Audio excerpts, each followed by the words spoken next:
Hey, Mama, you're listening to the Resting in Motherhood podcast with your host and new motherhood BFF, Brittni Maya.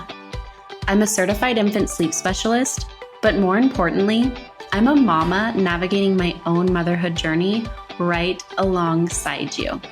So join me weekly as we discuss the real, raw, and relatable truths of motherhood. We'll touch on everything from the ugly and difficult things we think but are afraid to say out loud, to the beautiful moments that uplift us and bring us so much joy in motherhood. So go ahead, take a deep breath, embrace the chaos, and join me for heartwarming conversations that'll leave you feeling understood, inspired, and ready to tackle whatever motherhood throws your way.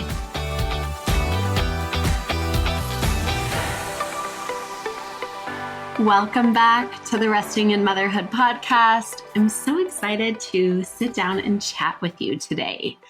I am coming to you after a glorious, life-giving, just enriching weekend away. My first ever trip without Lilah. If you follow me on Instagram, you will have seen it. When this episode launches, it will have been a few weeks ago, but I'm fresh off the trip. It was a business retreat and it was amazing, but it was honestly so much more than a business retreat. I walked away with friends that I know that I will be friends with for the rest of my life. We are all moms. We are all business owners running our businesses on Instagram. And so it was just, I wish you could see my skin right now. I have chills. It was just amazing to be able to sit down and not just sit down. We did a lot of fun things, but to sit down with women who are exactly where I am, meaning like running a business, being a mom. Some are ones that I aspire to be in terms of like where they're at in their businesses, but just to be able to sit down with them and really learn from them, connect with them, share and be open and raw and vulnerable. I wish I wouldn't have waited so long in my motherhood journey to do something like that.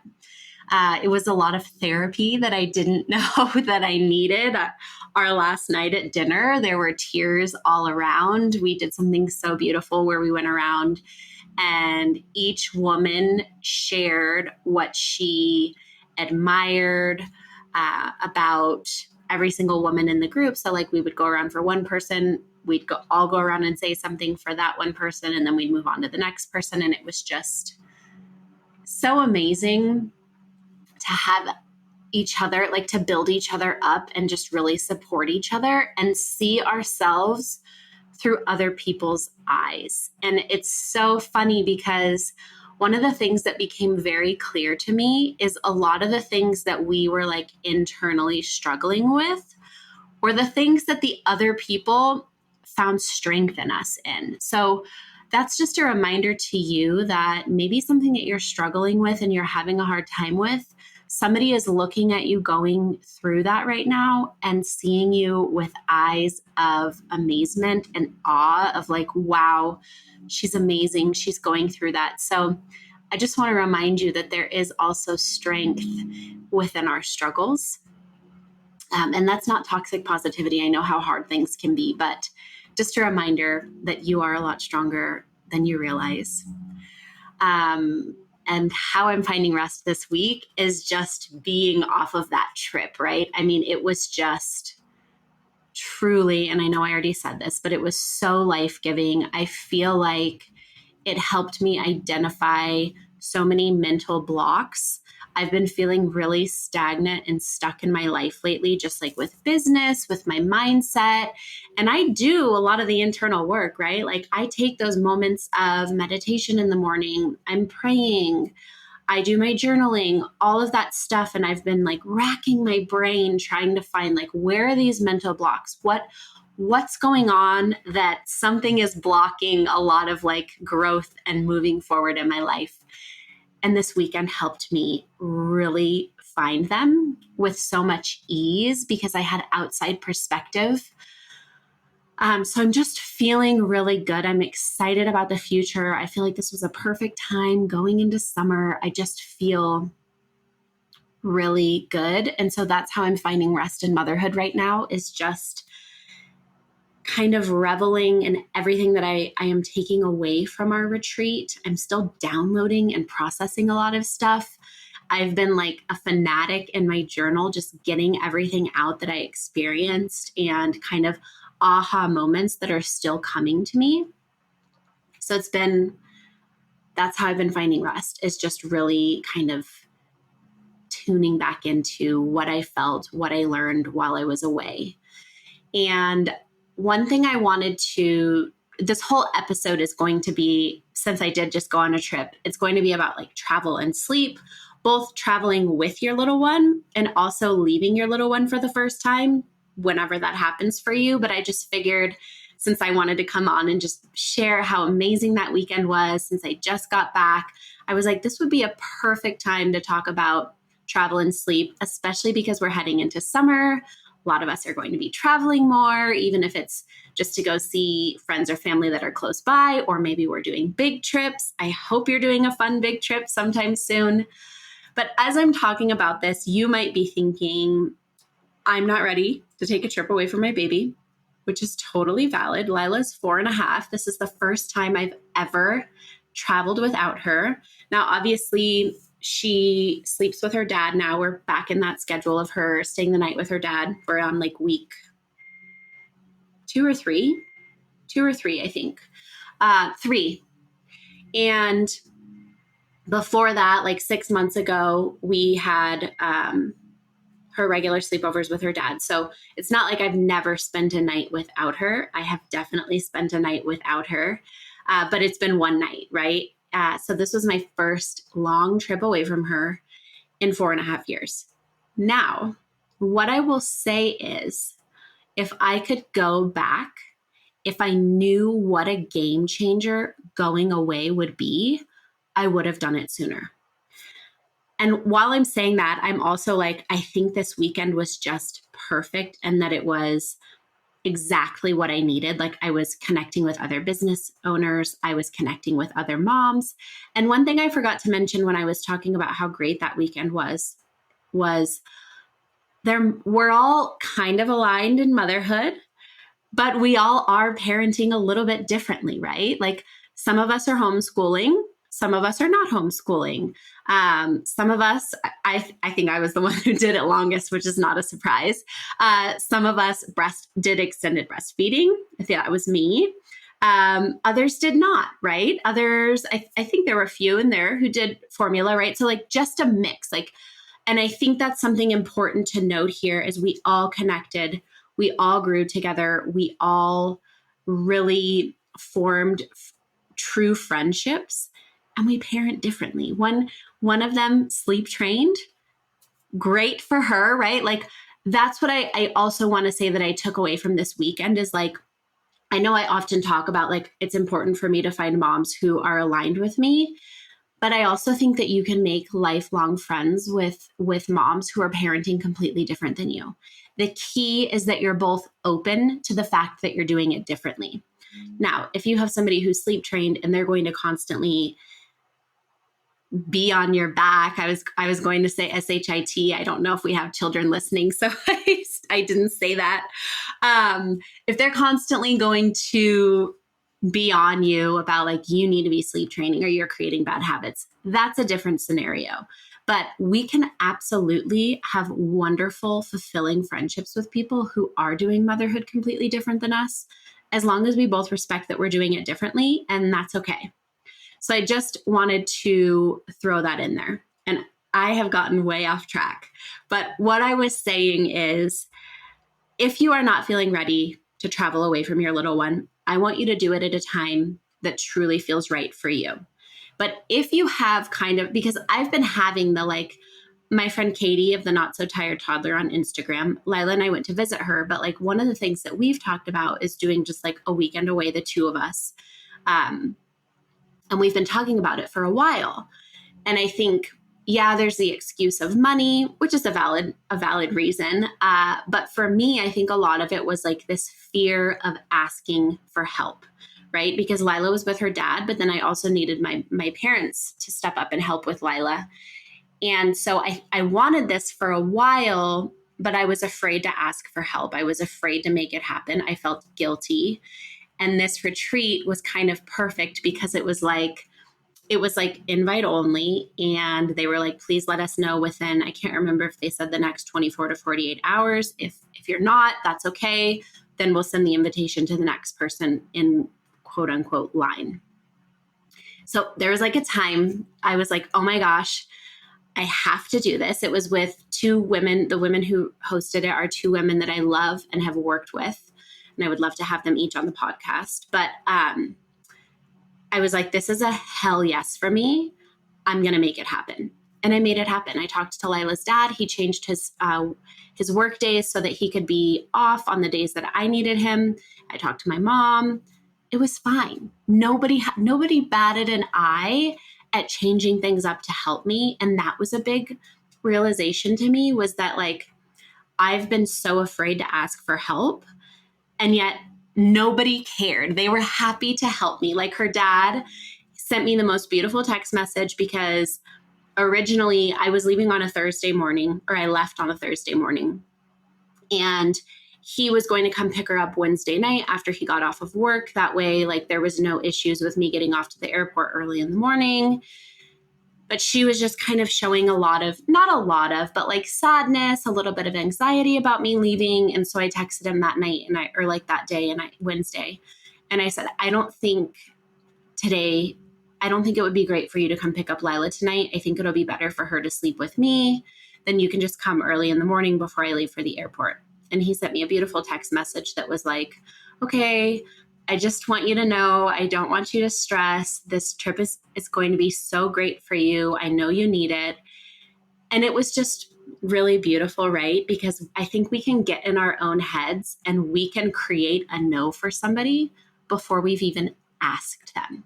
So if you're kind of on the fence, if you're like, I do want to take the trip, but I'm feeling nervous to ask my partner, if you're in a relationship, or my co-parent, or my family, or my trusted friend, don't give a no that they haven't given, right? Like, if they say no, then okay, but don't assume it's a no without asking them. And then again, if you're like in the spot where you're like, no, I am not ready for a trip, don't force it. Do it when you're ready. But I really don't want you to hold back on something like this because you're feeling guilty, or you're feeling like you don't have the help to do it, because you don't know if you have the help to do it until you ask your village. So that's my little tidbit on traveling, like taking your first trip, whether that be with your partner or whether it be like a true girls' weekend.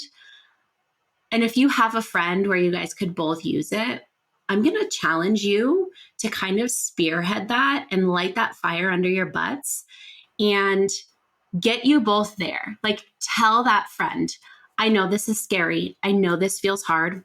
Hey, have her listen to this episode. But we need this. Our children need this. Our families need this, right? One thing that I will share, and I've kind of shared about this as we've gone on through the podcast, but this has been a really hard season with Lilah. It's also been a really hard season business-wise. And so I've found that I've been a lot more short-tempered, like I just didn't have a lot of patience. And just coming back after this weekend, I just feel so much more full, energetic, at peace. I have a lot more patience. I missed Lilah, which was huge, right? Like, to come back and really miss her was really good for me. And my mom even said something like that. Like, I had been noticing that, like, you were not the mom that you normally are. And I told her, yeah, I was just totally burnt out. I had some things that I needed to like work through mentally.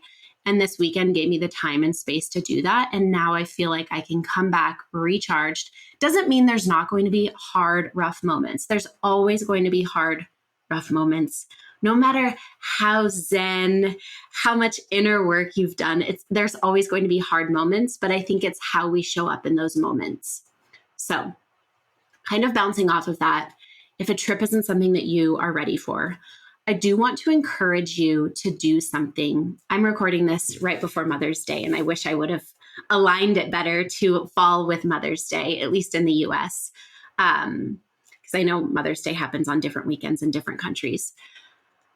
But if a trip is too much for you, I do really want to encourage you to take some time for yourself, whether that be calling a friend and going to get lunch. If you have a partner, asking your partner or telling your partner, I need to do this. What's a good time in a day for you to take our children or our little one, if you have one or two,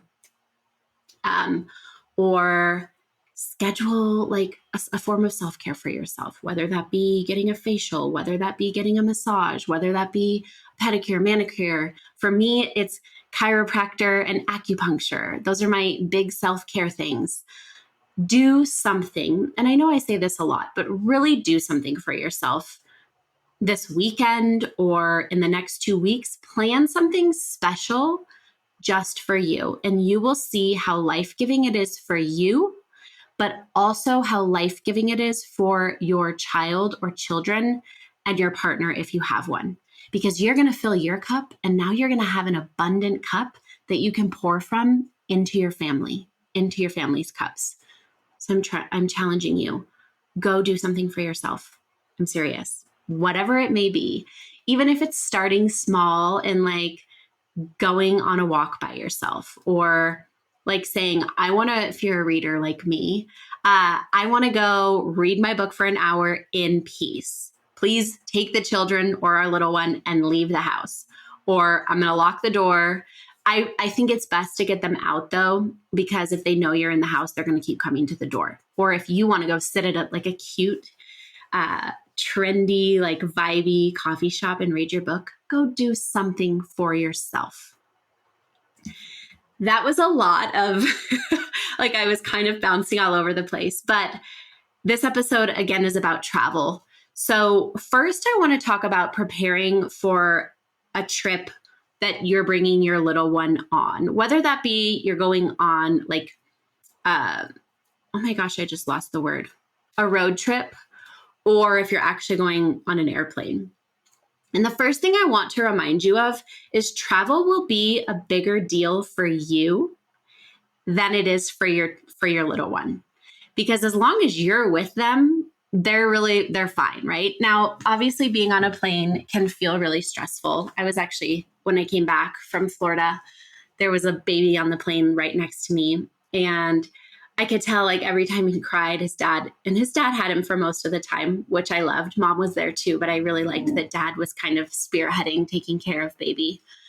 But I could tell every time he like started to cry, dad got like really stressed out, and I wanted to like offer to take him, but I didn't want to freak him out, right? Like, who are you offering to hold my baby? But we get afraid, and I get it, right? Like people complain on planes about babies crying, but we need to understand that like babies cry, and we can't like keep families locked away, afraid to do things because they're afraid their baby's going to cry. That's why so many of us are uncomfortable with emotions, right? Like we live in a society that's very uncomfortable about shows of emotion. And so a child crying can be really frustrating to people on an airplane. But I want to remind you that your experience is just as valid as theirs. So remind yourself of that. Like if you're getting ready to fly and you're feeling really nervous. Another tip I have for traveling is try to keep things as similar as you can. So whether that's like bringing a few things from home, or whether it's like trying to stay in a little bit of your routine. Obviously, I want you to get out. I want you to explore. I want you to enjoy. So things might be totally different, but if you can keep some things the same, like sleep sacks, maybe you bring a portable white noise machine if you use white noise.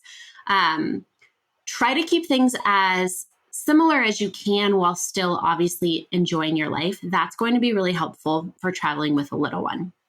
Another really big thing that I want to talk about is switching time zones. So before making any time zone adjustments, you'll want to ask yourself how long, or think about how long you're traveling for. If you're only going to be away for 1 week and crossing 3 or less time zones, so meaning 3 hours max, you can keep your little one on the same sleep routine or general timing if possible. So for example, like when we went to Puerto Rico last year, Puerto Rico's Eastern time, we're Mountain time, so it's 2 hours ahead of us. So Lilah usually goes to bed at like, gosh, back then I think it was closer. She was like asleep probably closer to like 7:38. Now she's asleep closer to 8:30. But so she was asleep around 7:38 at home, which meant that I wasn't even doing bedtime there until 9:30, 10 o'clock, which actually worked out great for vacation because we were able to like get back late from the beach, take our time getting ready for dinner, go to dinner, and it wasn't like this big rush. So I would just keep your time. Think about staying in your time zone. So the time that you're at is going to be different. So like if you're traveling 2 hours ahead, then bedtime will be 2 hours later, right? If you're traveling 2 hours behind, wait, I'm trying to think about this. Yeah, it'll appear 2 hours earlier. I have to like think. So for example, if I was traveling from Eastern to Mountain, so if Lilah normally went to bed at 7:30, 8 o'clock, if I'm traveling back to like Mountain 2 hours behind, it would actually seem like a 5:30 bedtime. Now, in that instance, based off of sunlight and everything, I might shift things later, just depending on how things are. But you can kind of think of that and just kind of like stay on your time zone, if that makes sense. If time zones are significantly different and you're going to be there for over a week, you can start shifting bedtime and naps by 15 minutes a day for 1 to 2 weeks before traveling. If you're going to be in a time zone that is ahead of your time zone, you'd start shifting morning wake time, naps, and bedtime 15 minutes earlier every day or every couple of days. So for example, if your little one normally wakes for the day around 7 a.m., you'd wake them at 6:45 a.m. the first day. The rest of the day would follow suit in terms of moving everything 15 minutes earlier. The next day, you'd move closer to a 6:30 a.m. wake up, and so on until you are closer to the time zone that you'll be traveling to. And I say closer because you don't have to get to the exact time zone. If you can get within, I would say 1 to 3 hours of the time zone that you're traveling to, this will make it easier to adjust once you are there. If you're going to a time zone that is behind your time zone, you would shift nap times and bedtimes 15 minutes later. So for example, if your little one normally has their first nap around 9:30 a.m., you'd shift their nap to around 9:45, and then the rest of the day would follow suit and be 15 minutes behind. The next day, you'd move their first nap to 10 a.m., and so on until you are within 1 to 2 hours of your destination time zone. One thing I'll say here is if you follow me on Instagram, if you've worked with me, if you've chatted with me in DMs, you know that I don't usually recommend like a strict sleep schedule. So you might be thinking, well, nap time falls at a different time every day. So in that instance, what I would be doing is extending wake windows by about 15 minutes every day. Or like if we're waking them up earlier, that's a great way to start because now you're like, if they're normally waking up at 7 and you wake them up at 6:45, then you've woken them up 15 minutes earlier. So then whatever time that nap is going to be, their wake window will be about 15 minutes earlier, if that makes sense. So just kind of try to gauge it and try to shift either earlier or later, depending on which way you're traveling in time zones. If you prefer not to make any changes ahead of time, which is probably what I would do, that's okay. You can use daylight and nighttime darkness to your advantage. So rather than shifting baby's schedule gradually, you'd simply just adjust your little one the first full day in the new location by getting them up at the same wake time in the morning. So for example, if they wake up at 7 a.m. at home, you're waking them up at 7 a.m. wherever you are, no matter what time it is at home. And then you're wanting to, if you want them to sleep in a little bit, that's totally fine. But the most important part is exposing them to lots of bright and natural sunlight during the day. They may still be tired, but they will soon adjust, especially if you're utilizing sunlight to your advantage. So lots of bright sunlight in the morning and during the day, and then limiting that artificial light exposure as the sun is setting. If you are in a time zone that is behind, meaning a really early wake up time, you can keep your baby in dim lighting until about 6 to 6:30 a.m., or ideally until the sun rises. You'll then expose them to lots of bright and natural light once the sun is up. From here, you can try to keep them up a bit longer than their normal wake window in order to start shifting their day later. As the day progresses, you'll want to keep them in that natural light so that their circadian rhythm can catch up. In terms of jet lag, we all experience jet lag, and it takes about 1 day for your body to adjust for every hour of time difference you experience. It is believed, though, that babies adjust faster than adults do. So keep in mind that besides dealing with a sleepy baby, you will also feel the jet lag and need to adjust. Jet lag can be worse traveling east versus west because you're losing time, and it can affect feeding time and bodily functions such as your little one's poopy diapers. So things might get a little bit wonky, but I cannot stress this enough. Sunlight is your best friend. Like that's what guides our circadian rhythm. So the more you can use that bright sunlight during the day and then avoid artificial lights, especially screens in the evening, the easier and quicker it is going to go. And lots of fresh air too. Another thing to think about when you are preparing to travel is think about what you're going to take in terms of how much of their sleep environment can you bring with you without like bringing a whole extra suitcase to do it. So this means that if they're sleeping in a crib, you could consider bringing their same crib sheets. You could consider bringing a portable white noise machine, a few toys that they love, their sleep sack, etc., to make it closer to your home environment. Remember that babies thrive off of patterns and predictability. All humans do. Our brain loves to know what's coming next. So the more that you can keep life the same around them or things similar around them, the better. Again, that doesn't mean stay in your hotel room because when you're at home, you normally stay at home. Like go live your life, but try to keep, like I said, some things similar.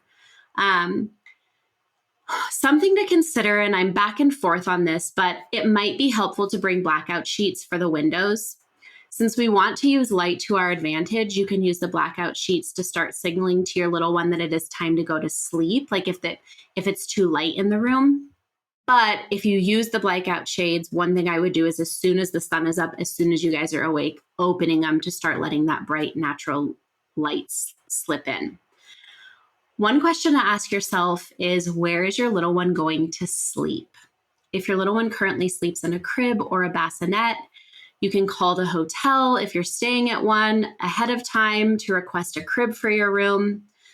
You'll want to make sure that it does meet safety standards. But if you aren't staying at a hotel or a crib is not an option, you could consider taking like a pack and play or a pack and play equivalent. I know a lot of my clients use the Lotus. I personally never used one because I bed shared, so I didn't need it.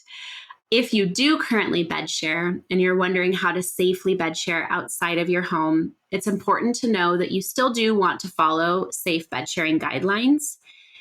And one thing you could consider is bringing like bed rails or bumpers. So if you're driving to your hotel, you could throw your bed rails if you have them in the car, or bumpers.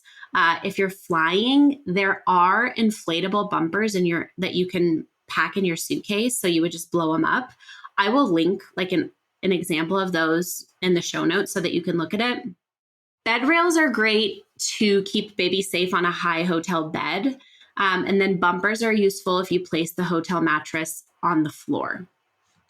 Another thing to think about if you're going to be co-sleeping while traveling is, do you feel safe placing your baby between you and your partner on the bed?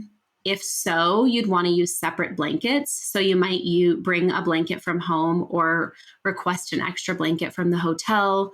Or if you're at an Airbnb, I'm sure there will be lots of extra blankets. So you would use your blanket and then your partner would use the hotel blanket or vice versa, but just so that you're not pulling the comforter up over baby. If you don't feel safe bed sharing in a hotel, you could bring a travel crib. Also, you could consider having baby sleep their naps there. That way you're not worried about them like rolling off of a hotel bed. You might even have them sleep their first stretch of the night in a travel crib when sleep pressure is stronger and transferring is easier. If you know your travel plans in advance, you could then practice the crib transfer at home if you're wanting to do the crib or pack and play. Another thing you could consider is bringing a firm cork yoga mat on your trip in case the hotel mattress is too soft. So what you would do is you would place it underneath the fitted sheet where your baby will be sleeping beside you. This is not an ideal situation, but if you do it, make sure you sleep in the cuddle curl position so that you can easily monitor your baby throughout the night. Another thing that you could do is ask the hotel for a bed board. They often keep bed boards handy for guests that find the mattress too soft. Sometimes they're called mattress support boards. They're slid under the mattress to offer more support. So when you get there, if you find that the mattress is not firm enough for safe bed sharing, you could call the front desk and ask for one. Another thing that you could do is flip the mattress over. A lot of hotels use pillow top mattresses, which are too soft for safe bed sharing. So you could flip the mattress over so that you'll sleep on the firm side instead of the pillow top. This way you'll be lying on a sturdy, supportive mattress instead of soft memory foam. It will be less comfortable, but it'll be safer. Lastly, if you don't feel comfortable using the hotel's bed, you could choose to bring a travel mattress or use the hotel crib mattress if you've asked for a crib. And then you just place it on the floor. You can then lay next to your little one at night when they need you and roll away once they are asleep. For this option, you'll want to make sure that you have baby-proofed the room in case baby wakes up at night or starts exploring. One thing I'll say there is that's where a Lotus might be nice, or a pack and play, where I know the Lotus I really like because it zips down. So you can literally zip the side down and then lay next to your little one. If you nurse, you could even finagle yourself so that you're laying with them while you're nursing while they're laying in the Lotus. That's a great option. I know my daughter would have never woken up and crawled around the room while I was asleep. She would have cried out for me. So just ultimately, it's about doing what feels best for you guys and just using common sense. So those are my tips. This is going to be a little bit longer of an episode. I didn't mean for it to be. Those are my tips for preparing for a trip away with your little one. I'll keep this next part short because I know we are busy moms, and I feel like after the 30-minute mark, we kind of lose our ability to pay attention. But preparing for a trip away from your little one. First, what I recommend doing is try not to stress out, which I know is really hard. It's a lot easier for me to tell you to not stress than it is to actually not stress. But it's really important because the more calm and regulated you feel about it, your baby's going to pick up on that. Whoever's watching baby is going to pick up on that, whether it's your partner or a co-parent or grandma or grandpa or whoever is watching them. The other thing is really do some internal work. If you're feeling guilty, talk yourself through that. Talk to a supportive friend about it. I'm sure everyone in your life will encourage you to go do something for yourself. Shoot me a DM on Instagram if you're feeling really guilty about it. I also want to say, and this can feel really frustrating, but one thing that I've noticed working with a lot of families is babies sometimes sleep through the night when mom's away, either whether it be with their other parent or whether it be with grandparents, even breastfed babies. I'm talking 15-month-old breastfed babies who are still waking every 2 to 4 hours at night to breastfeed, sleep through the night when mom's away. I even had a client whose 8-month-old baby slept through the night when she was away, and breastfed baby fed on demand at night. So keep that in mind. Oftentimes they actually sleep better when we're away. And that's usually because they know that we're not there, right? So they're kind of and it doesn't mean, especially if they're with your partner, it doesn't mean they don't love your partner. It's just oh, mom's not here. My favorite item of comfort is gone. I don't need to wake up so frequently. Also keep in mind that that's one way it could go. It could be really difficult, and just accept that. Like this might go to hell. Like this might be an awful night or 2 nights for them, but they will get through it. And honestly, if I were you, I would tell your partner or whoever is watching your little one, if you're going away with your partner or whatever the case may be, I would tell them, don't tell me if you have a bad night, because especially if you're going to be gone more than one night and you talk to them after night 1 and they're like, it was awful, you're going to feel guilty and you're going to fixate on that all day. And you might even consider, like, I know if it was me, I might consider like changing my flight, or if I was like a drive away, I might consider going home a day early. So I would really be mindful and think like, do I actually want to know? If you know that's something that will trigger you and send you spiraling, I would tell them, don't tell me how sleep is going. Don't tell me until I get back. And then you can work through it when you get back. But I have had clients, I've seen it both ways, where it goes amazing, or they come back and they're like, it was an absolute SHIT show. So I laugh at myself when I spell it out, but I know we're moms, so I have to do that. Just in case you're listening in the car. So some of them will say it's an absolute SHIT show, but they made it through. That's the bottom line. Everybody makes it through. Like, it's not the end of the world, even if it's a really rough night. And I will remind you, if you're feeling guilty that it's a really rough night, you have also been through really rough nights with your little one. It is okay for somebody else to take on that mental load of dealing with a hard night. And if you're struggling with lessening your mental load, I highly recommend going back a few episodes and listening to my Lessening Your Mental Load episode. Another thing to think about if you are breastfeeding, if you bottle feed, you already kind of have this established of like giving bottles at night so that you don't have to prepare as much. But if like you breastfeed on demand, especially if your little one is under 12 months, you'll want to have milk available. And if it's your partner, or again, whoever is taking care of your little one, have them know like, okay, this is how much I should offer in the bottle. This is how I'm warming it up. If you're warming bottles up, keep it close. Make sure they know like proper milk handling instructions. Like if they leave milk out all night, it should not be offered to baby in the morning, things like that. Even if you have a little one who's over 12 months, if they are breastfeeding on demand at night, or if they are nursing at some point at night, I would have milk available just in case. I often find that for little ones, and I would say especially over 15 months, even if they are nursing at night with mom, oftentimes when the bottle is offered, or if it's a cup of milk, a sippy cup of milk, they want nothing to do with it because it's not mom. So that might happen as well. But I would say for sure under 12 months, have that milk readily available.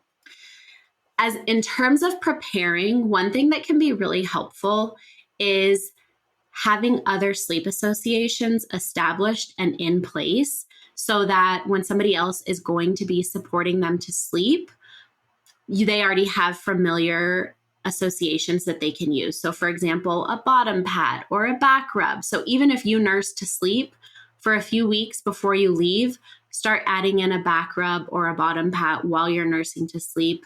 Maybe you're humming a song, whatever the case may be. If you can have a few sleep associations that other caregivers can use, that will be really helpful in terms of them supporting them to sleep. If possible, if you could have, if it's your partner, if you could start having them be more involved in the bedtime routine, that's really helpful. If it's like a parent or family member or friend who's going to be helping you, maybe even if you have them come over during bedtime for a few times before they're going to be alone with baby, just so that they kind of see how you move through it, but also baby like gets used to them being around at nighttime. If you can't prepare, like if you're listening to this and you're going on your first trip in like a week, that's okay. You're going to make it through. Your little one will figure it out. Whoever's watching over baby will figure it out. They'll figure it out together. One thing I will say is it can be really important to encourage whoever's going to be with baby to do their own thing. So don't micromanage. I especially find this with partners. And I think I talked about this in the Lessening the Mental Load episode too. But we often try to tell them exactly how to do it. I would let them decide what's going to work best for them. So like if you normally sit in the rocking chair and nurse, you might be tempted to be like, okay, we'll just sit in the rocking chair. If that doesn't feel natural to your partner or whoever's going to be caring for your little one, baby's going to pick up on that. So I would say like, do what's going to feel best for you. Maybe it's doing a sleepy tour around the house where all the lights are off and they're just kind of gently talking to your little one and walking around the house. Maybe it's totally throwing the whole bedtime routine out the window because as soon as they're walking into the bedroom to put PJs on, your little one is freaking out. So maybe they're doing PJs in the living room. Maybe they're just doing like really staying really relaxed. Maybe they're breaking all the rules and sitting on the couch watching TV while they hold your little one and they fall asleep, right? Like I would say it's kind of survival of getting through that time period and just making it as easy on everyone for how your little one falls asleep. Last piece here, and I feel like this is like an express edition. Like there's so much we could go into here. I could have like a part 2 of this, but the last thing that I was thinking about as I was writing notes for this episode is if you currently co-sleep and your little one is under 12 months or they're over 12 months, but whoever is going to be with them doesn't feel comfortable co-sleeping, if you co-sleep, I would recommend like having your little one sleep on a crib mattress on the floor or a pack and play mattress on the floor if they're used to co-sleeping. And then whoever is with them could either put a mattress down on the floor next to them, or they could put the floor bed mattress, the crib mattress, or the pack and play mattress close to their sleep space in a safe environment.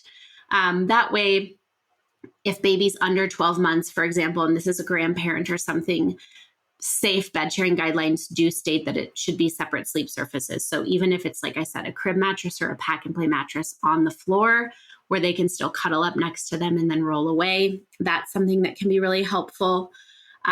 If your little one will be with your partner, if your little one's over 4 months of age, and I would say I probably would feel more comfortable if they were over 8 months of age, it's okay for them to sleep in bed. That's a blanket statement. If you feel comfortable and they take full responsibility for baby being in bed, they should stay in cuddle curl. Safe bed sharing guidelines do state that after 4 months, it is safe for a baby to sleep without mom. But that's like a big asterisk. So I would say do what feels best. I personally, if my daughter was 8 months old and I was going to be going away overnight, I probably would have felt very comfortable with her sleeping with her dad. But if you don't feel comfortable and that doesn't feel safe to you, you need to do what's going to feel safest for you guys.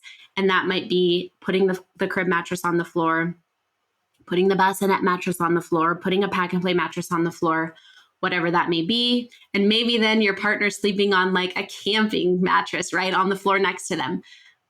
Get creative, but try to make it as easy on everyone as possible. And again, I want you, if you really are going on your first trip away from baby, go enjoy it. Everything is going to be okay. Everything will be handled. And when you get back home, you can get back on track. Thank you for sticking with me a little bit longer today. I always have so much fun chatting with you. Like I said, if you're preparing for travel and you're feeling nervous, feel free to shoot me a DM. I do work one-on-one with families who are preparing for travel or preparing for like a night away from baby or 2 nights or a weekend away. I work with a lot of families who come to me specifically for that. So if you need further assistance, let's work together. I will link my one-on-one offerings in the show notes, and let's work together so I can make that less stressful for you. I'm wishing you a beautiful day. Let's meet up next week too. Make sure to subscribe to the Resting in Motherhood podcast on Apple Podcasts, Spotify, or wherever you're listening. Want to continue this conversation? Head to the show notes for this episode at restinginmotherhood.com/podcast, or connect with me on Instagram at resting_in_motherhood.